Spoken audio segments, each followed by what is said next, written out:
नमस्कार, city channel में आपका स्वागत है। सिटी रिपोर्ट के आज के इस अंक के साथ मैं हूं रेशमा कश्यप। किसानों को हर साल फसलों में तरह तरह की बीमारियों से उत्पादन में नुकसान उठाना पड़ता है, लेकिन अब किसानों को फसलों में लगने वाली बीमारियों के निदान के लिए कृषि विभाग द्वारा हमीरपुर में वर्कशॉप का आयोजन किया जा रहा है, जिसमें हमीरपुर, बिलासपुर और ऊना के किसानों को आधुनिक कृषि की तकनीकों से अवगत करवाया जा रहा है।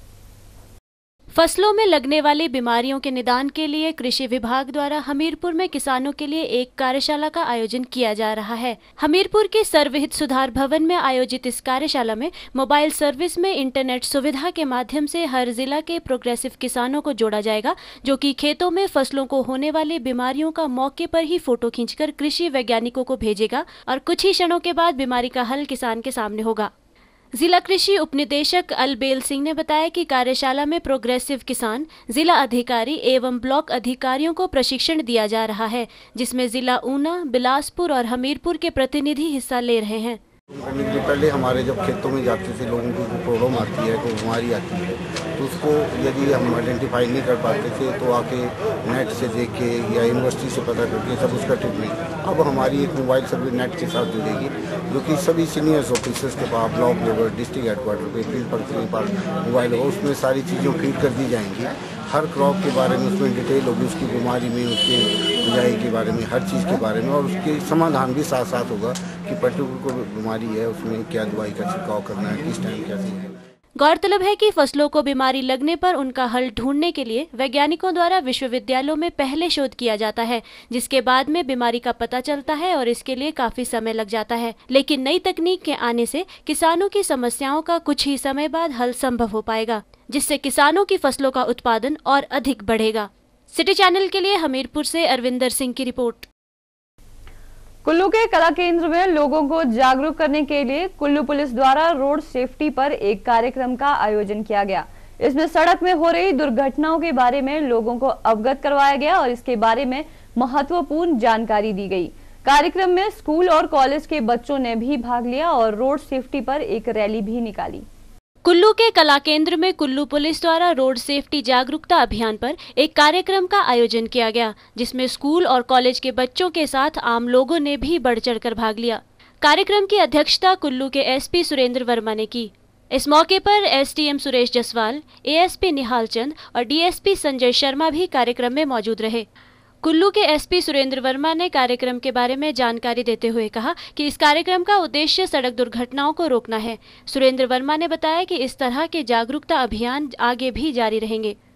देश और प्रदेश में सड़क दुर्घटनाओं के बढ़ते हुए ग्राफ को मद्देनजर रखते हुए आज जिला पुलिस कुल्लू द्वारा रोड सेफ्टी जागरूकता अभियान सेमिनार मनाया गया। इसका उद्देश्य सिर्फ यही है कि जो सड़कों में जो सड़क दुर्घटनाएं बढ़ रही है उसको कैसे रोका जाए। ये बहुत एक गंभीर समस्या हो गई है। कार्यक्रम के बाद सुरेंद्र वर्मा ने लोगों को जागरूक करने के लिए बच्चों की रैली को भी हरी झंडी दिखाकर रवाना किया। सिटी चैनल के लिए कुल्लू से मनमिंदर अरोड़ा की रिपोर्ट। कांगड़ा के केंद्रीय सहकारी बैंक से सेवानिवृत्त अधिकारी पेंशन लाभ जारी न किए जाने के विरोध में सेवानिवृत्त कर्मचारी संगठन ने मंगलवार को धर्मशाला स्थित शहीदी स्मारक से लेकर जिलाधीश कार्यालय तक मौन जुलूस निकाला। ये जुलूस संगठन के अध्यक्ष सुमेर चंद राणा की अध्यक्षता में निकाला गया। कांगड़ा में मंगलवार को केंद्रीय सहकारी बैंक सेवानिवृत्त कर्मचारी संगठन के कर्मचारियों ने पेंशन लाभ जारी न किए जाने पर एक मौन जुलूस निकाला। 1998 में सेवानिवृत्त कर्मचारियों व अधिकारियों को पेंशन लाभ देने का निर्णय लिया गया था, जिसके अंतर्गत कुल 298 पेंशन धारकों को पेंशन लाभ दिया जाने लगा। लेकिन 2010 से अब तक की अवधि में सेवानिवृत्त अधिकारियों को पेंशन लाभ आरंभ नहीं हो पाया है। ऐसे अधिकारियों की संख्या 100 के करीब है और जिन 298 पेंशन धारकों को लाभ दिया जा रहा था उन्हें भी पेंशन जारी नहीं की जा रही है। संगठन के अध्यक्ष सुमेर चंद राणा ने बताया कि 2010 के पश्चात सेवानिवृत्त अधिकारियों ने पेंशन लाभ न दिए जाने को लेकर कई बार प्रदेश सरकार से गुहार भी लगाई, लेकिन उन्हें कोई सफलता हाथ नहीं लगी। बंद कर रखी है 2010 से, उसके बारे में हमारा एक मौन जुलूस निकाला था। सभी रिटायरी हमारे यहाँ आए हुए हैं और ये अपना ये बहुत बड़ा षड्यंत्र रचा हुआ है। अब हमारे पास बहुत सारा फंड क्रिएट कर रखा है। ये हमारे मुख्यमंत्री वीरभद्र सिंह जी जब भी आए हैं तो उन्होंने एक एजीएम में पास करके इस वक्त हमारे पास 40 करोड़ से ऊपर फंड पड़ा हुआ है और पेंशन जो कभी भी लागू की जा सकती है, लेकिन षड्यंत्र के कारण कुछ आदमी जो है वो इसे चालू नहीं होने देते हैं। इसकी वजह से हम लोग हमारे रिटायरी जितने भी है वो काफ़ी परेशान हैं। सिटी चैनल के लिए कांगड़ा से मृत्युंजय पुरी की रिपोर्ट। सोलन में सड़क सुरक्षा सप्ताह के अंतर्गत सड़क दुर्घटनाओं में अपनी जान गंवा चुके मृतकों को श्रद्धांजलि देने के लिए हस्ताक्षर अभियान का आयोजन किया गया, जिसकी अध्यक्षता 108 एम्बुलेंस सेवा के जिला प्रभारी मुश्ताक अहमद ने की। इस मौके पर सोलन मॉल रोड पर चिल्ड्रन पार्क के समीप इस अभियान में शहर के सैकड़ों लोगों ने भाग लेकर सड़क दुर्घटना में मारे गए मृतकों को श्रद्धांजलि दी। सोलन में सड़क सुरक्षा सप्ताह के अंतर्गत सड़क दुर्घटनाओं में अपनी जान गंवा चुके मृतकों को श्रद्धांजलि देने के लिए हस्ताक्षर अभियान का आयोजन किया गया। इस मौके पर 108 के कर्मचारियों ने उपस्थित युवाओं को यातायात नियमों का पालन करने के लिए भी प्रेरित किया। लोगों को सड़क पर वाहन चलाते समय किन किन बातों का ध्यान रखना चाहिए, इसके बारे में भी विस्तार पूर्वक जानकारी दी गई। 108 के जिला प्रभारी मुश्ताक अहमद ने जानकारी देते हुए कहा कि 108 एम्बुलेंस सेवा के कर्मचारियों द्वारा जिला में एक हस्ताक्षर अभियान का आयोजन किया गया। उन्होंने कहा कि समाज के लोगों को यातायात के नियमों का पालन करने के लिए जागरूक करना ही इस अभियान का उद्देश्य है। कैंपेन का आयोजन किया जिला सोलन के मॉल पे और साथ में हमने उन लोगों को श्रद्धांजलि दी, उन लोगों को याद किया जिन लोगों ने सड़क दुर्घटनाओं में अपनी जान गंवाई है। और साथ में इस जो सीनियर कैंपेन का उद्देश्य था वो सोसाइटी को, समाज को जागरूक करना था कि वो ट्रैफिक नियमों का पालन करें, धीमी गति से अपने वाहन चलाएं, शराब पी के गाड़ी ना चलाएं और यदि कोई ऐसी सड़क दुर्घटना होते हुए देखते हैं तो 108 नंबर पर कॉल करें और इस लोगों की जान बचाएं। यातायात पुलिसकर्मी ने जिला के सभी लोगों से आग्रह करते हुए कहा कि सड़क पर वाहन चलाते समय यातायात के नियमों का पालन करें ताकि जिला में दुर्घटनाओं को रोका जा सके। ये जो है ये रोड सेफ्टी के बारे में है, सभी को रोड सेफ्टी के बारे में थोड़ा अवेयर करने के लिए और कुछ नहीं है, साइनिंग के लिए है। इसमें ऐसा है सभी को हेलमेट डाल के चलना चाहिए, सभी को रोड के जितने भी रूल्स हैं सब फॉलो करने चाहिए। किसी प्रकार की अगर कोई इस तरह की दुर्घटना हो जाती है तो इमीडिएट 108 को कॉल करें ताकि आपको तुरंत से तुरंत या जल्दी से जल्दी जो आपको बचाया जा सके। सिटी चैनल के लिए सोलन से दयाराम कश्यप के साथ सोम मेहता की रिपोर्ट। 11 नवंबर को लवी मेले के दौरान तेज धार हथियार से हुई खकरोला के एक युवक की निर्मम हत्या को लेकर रामपुर के लोगों ने मंगलवार को धरना प्रदर्शन किया और प्रशासन और पुलिस से मांग की है कि हत्यारे को फांसी की सजा दी जाए, जिसको लेकर लोगों ने एसडीएम दिलीप नेगी को ज्ञापन भी सौंपा। 11 नवंबर को खकरोला के युवक अजय की हत्या करने वालों पर कड़ी कार्यवाही की मांग को लेकर मंगलवार को रामपुर के शिंगला और आसपास के क्षेत्रों के लोगों ने एक रैली निकाली। गौरतलब है कि 11 नवंबर को लवी मेला देखकर घर वापस जा रहे खकरोला के युवक अजय की गर्दन पर किसी ने तेजधार हथियार से वार कर निर्मम हत्या कर दी थी। प्रदर्शनकारियों ने नोगली के मीट मार्केट के एक व्यापारी पर इस हत्या का आरोप लगाया है। प्रदर्शनकारियों ने कहा कि इस हत्या के बाद लोगों में दहशत का माहौल है। लोगों ने हत्यारे को जल्द ही कड़ी सजा देने की मांग की है। इस बाबत प्रदर्शनकारियों ने रामपुर के एसडीएम दिलीप नेगी के माध्यम से सरकार को ज्ञापन प्रेषित किया और एएसपी भजन नेगी से भी मुलाकात की। बडावली पंचायत के प्रधान कृष्ण गोपाल ने कहा कि हत्यारा आपराधिक प्रवृत्ति का है और उस पर पहले भी हत्या के मामले न्यायालय में विचाराधीन हैं। पूरे रामपुर क्षेत्र के अंदर इसकी बड़ी दहशत हो गई है और सारे लोग टेंस में हैं और रात को लोगों का, बच्चों का चलना मुश्किल हो गया है और लोग आने जाने से डरते हैं, चाहे कोई सर्विस से आ रहा है, चाहे कोई दुकान से जा रहा है। हम तो ऑनरेबल हाई कोर्ट से निवेदन करना चाहेंगे इस केस की, ये इस फैमिली का तीसरा मर्डर है, इस केस की जो है फर्स्ट कोर्ट में हियरिंग होनी चाहिए और इमीडिएट कल्प्रिट को और हैंग टिल डेथ फांसी होनी चाहिए। एएसपी भजन नेगी ने इस मामले में उचित कार्रवाई करने का आश्वासन दिया। एक्यूज्ड है, उनका एक मीट मार्केट है जो नोगली में वो खुला है और जो उनके व्हीकल्स हैं, जो और व्हीकल्स हैं, इनको इम्पाउंड नहीं किया है, उनका वो मेन डिमांड वो था। जहाँ तक सवाल है मीट मार्केट अभी खोलने का, उसको हमने आदेश दे दिए हैं कि वो इमीडिएट उसको बंद कर दिया जाए। जहाँ तक परमानेंट इसको बंद करने का सवाल है, उनको हमने इनको सजेशन दिया है कि वो एडमिनिस्ट्रेशन को रिक्वेस्ट करें कि भाई इसके जो लाइसेंस बना है उसको कैंसिल कर दिया जाए ताकि परमानेंट बंद कर दिया जाए। जहाँ तक कंसर्न है व्हीकल्स का, क्योंकि हमारे संज्ञान में ये लाया गया कि कुछ व्हीकल्स बिना नंबर प्लेट के व्हीकल्स हैं, हमने एसएचओ को इमीडिएट ऑर्डर दे दिए हैं कि वो व्हीकल्स को इम्पाउंड कर दिया जाए। तीसरा डिमांड था कि भाई वहाँ पर जो है एंटी सोशल एलिमेंट्स घूमते हैं और जिससे बच्चे डर रहे हैं, तो ये पहली बार पुलिस के संज्ञान में लाया गया कि वहाँ पे एंटी सोशल एलिमेंट्स हैं। तो डीएसपी साहब और एसएचओ को निर्देश दिए गए हैं कि वहाँ पर जो मोबाइल पेट्रोल है वो सुबह शाम भेज दिया जाए। सिटी चैनल के लिए रामपुर से विशेषर नेगी की रिपोर्ट। एक वर्ष पूर्व सोलन में बिहारी मजदूरों के एटीएम से जबरन पैसे लूटने वाले 2 आरोपियों को रविवार को सोलन पुलिस ने उनके निवास स्थान से गिरफ्तार किया। पकड़े गए दोनों आरोपियों से पुलिस पूछताछ के पश्चात पुलिस अधीक्षक रमेश छाजटा ने खुलासा करते हुए कहा कि पकड़े गए लुटेरे लिफाफा गैंग के सदस्य हैं। इस गैंग के उत्तरी भारत में करीब 2500 सदस्य हैं जो अधिकतर यूपी और बिहार से संबंधित हैं।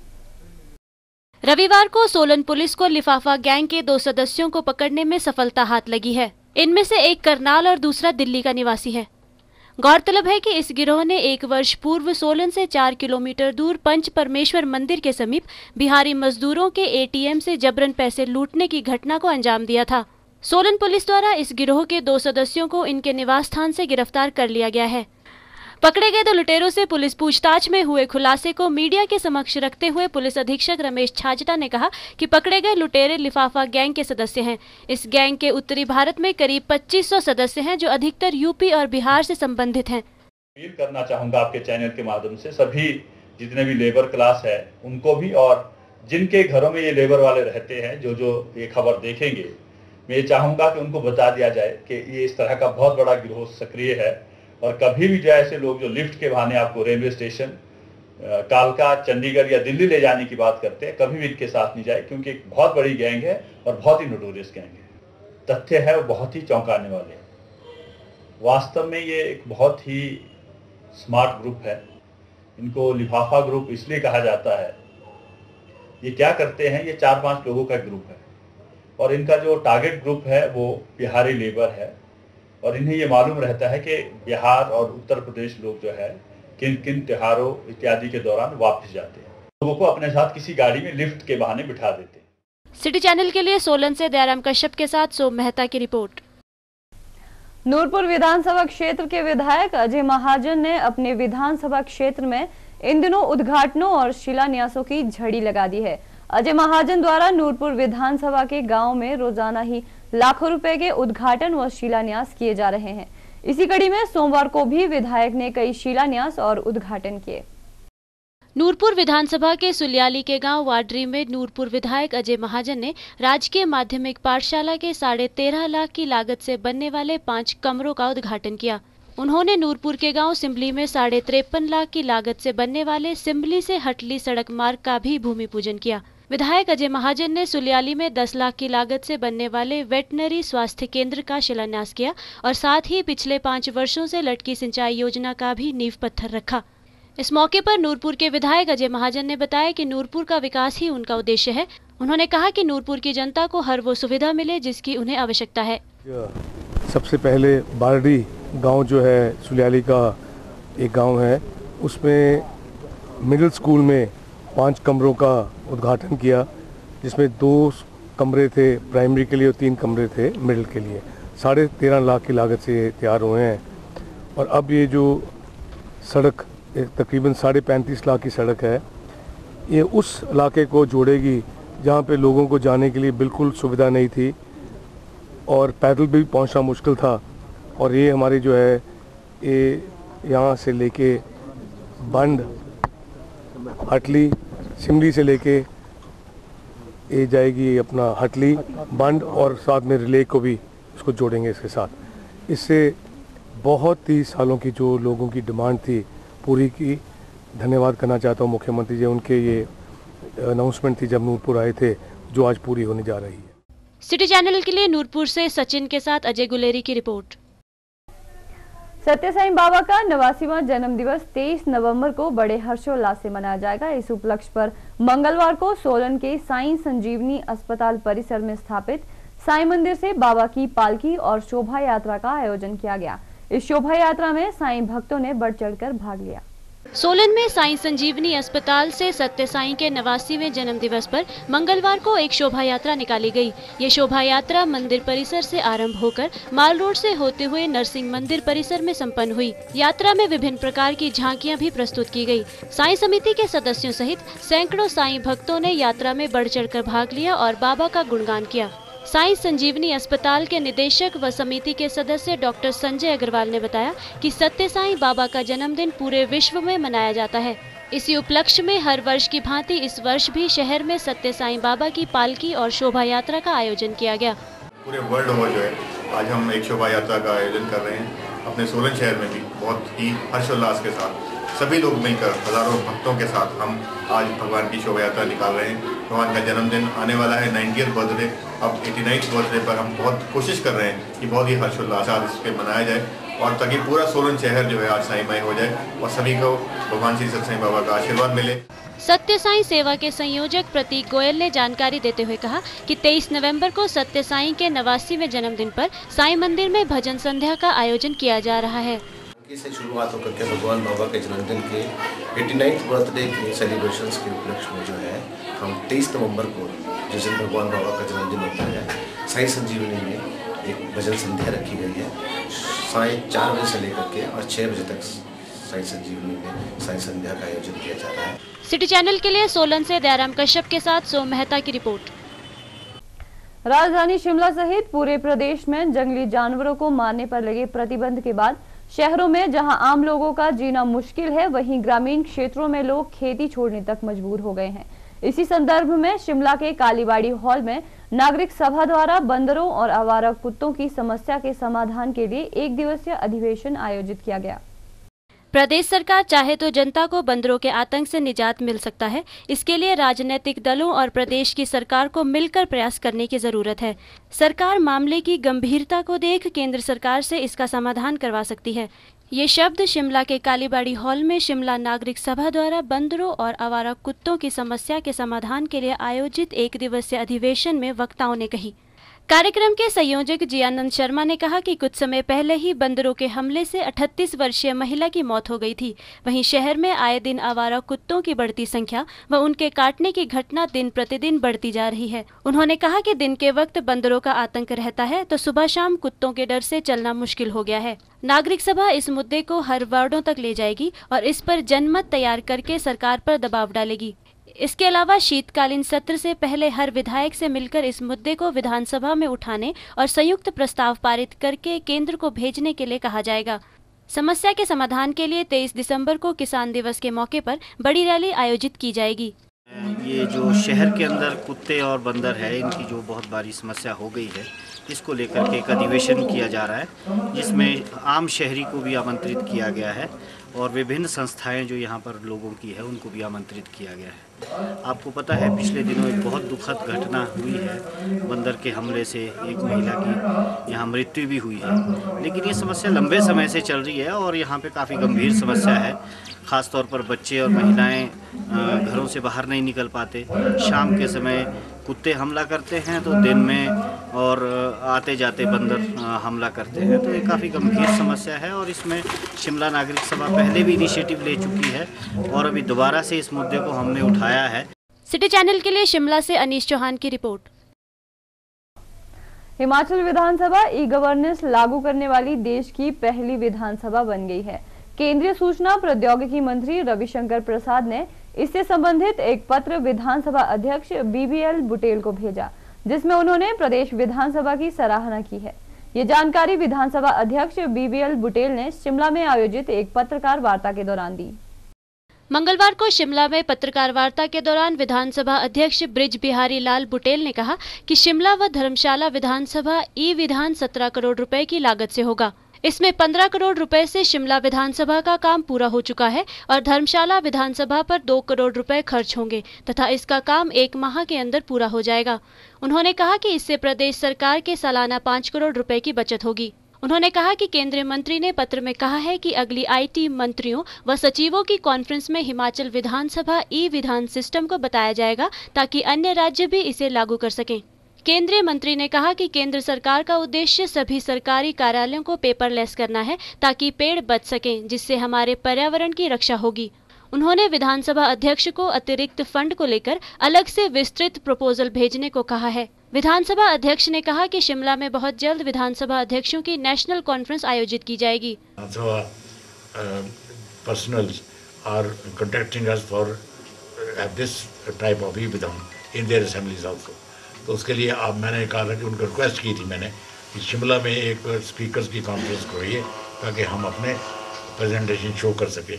लेकिन उन्होंने ये लिखा है कि भाई ये सेशन तो ठीक है, लेकिन उन्होंने ये सेशन दी है कि IT मिनिस्टर्स और IT सेक्रेटरी जो है हर एक स्टेट के, वो दिल्ली में IT की मीटिंग करेंगे, उसमें आप प्रेजेंटेशन कीजिए और हम आपके लिए जो एडिशनल फंड्स है वो भी देंगे और साथ में और विधानसभा को भी प्रोत्साहन करेंगे कि वो अपने लिए ई-विधान का वो जो कार्यक्रम जो है वो करें। सिटी चैनल के लिए शिमला से अनीश चौहान की रिपोर्ट। शिमला के होटल हॉलिडे होम में राज्य भर के संगठनों तथा कार्यकर्ताओं ने वन अधिकार कानून 2006 के अमलीकरण की प्रक्रिया में हो रही परेशानियों पर एक दिवसीय राज्य स्तरीय सम्मेलन आयोजित किया। राज्य भर के संगठनों तथा कार्यकर्ताओं ने वनाधिकार कानून 2006 के अमलीकरण की प्रक्रिया में हो रही परेशानियों पर एक दिवसीय राज्य स्तरीय सम्मेलन होटल हॉलिडे होम में आयोजित किया। इस सम्मेलन में 120 से अधिक कार्यकर्ताओं तथा संगठनों के प्रतिनिधियों ने वनाधिकार कानून के अमलीकरण में हो रही देरी तथा आधी अधूरी प्रक्रिया पर गहरा रोष जाहिर किया। हिमालय नीति अभियान के राष्ट्रीय संयोजक गुमान सिंह ने कहा कि राज्य एवं केंद्रीय सरकार इस कानून को लागू करने की राजनीतिक इच्छा शक्ति की कमी दिखा रही है।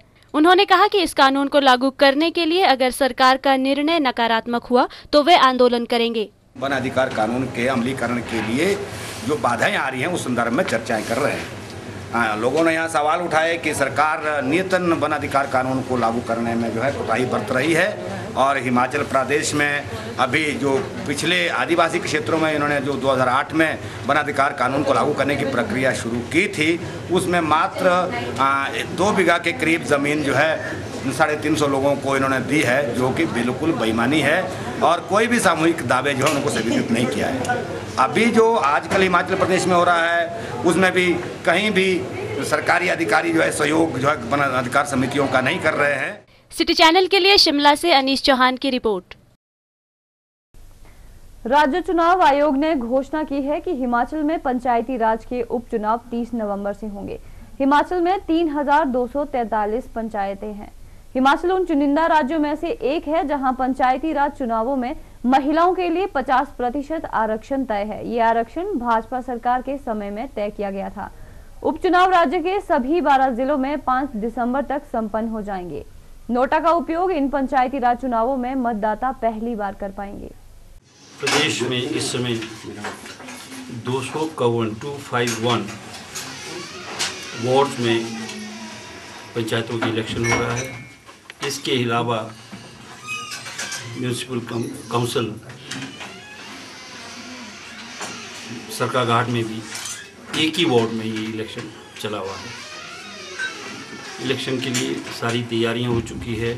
वोटर लिस्ट अपडेट हो चुके हैं अभी तक के, क्योंकि 1/1/2014 के बाद जितने भी नए 18 साल से ऊपर हुए उनको भी इसमें डिलीशन और इवन इंक्लूजन के लिए 28 अक्टूबर को इसी कमीशन ने सब जगह ऑर्डर कर दिए थे, जिसके मुताबिक ये हो गए हैं और सारी तैयारियां पूर्ण हैं और बहुत ही अच्छे माहौल में ये इलेक्शन 30 तारीख को वोटिंग होंगे और 5 तारीख तक ये सारा प्रोसेस कंप्लीट होगा। 5 दिसंबर जिस तरह MLA और MP इलेक्शन में हुए हैं वही चॉइस लोकल पॉपुलेशन को लोकल इकाइयों में भी दिया जाएगा और 30 तारीख को जो वोटिंग होगी उसमें दोनों जगह पंचायत में भी और सरकाघाट का एक ही वार्ड उसमें EVM में भी ये हम नोटा मतलब ऊपर में से कोई नहीं, उपरोक्त में से कोई नहीं का प्रावधान देंगे। सिटी चैनल के लिए शिमला से अनीश चौहान की रिपोर्ट। सिटी रिपोर्ट के आज के इस अंक में फिलहाल इतना ही। प्रदेश भर की जानकारी के लिए बने रहिए सिटी चैनल के साथ। नमस्कार।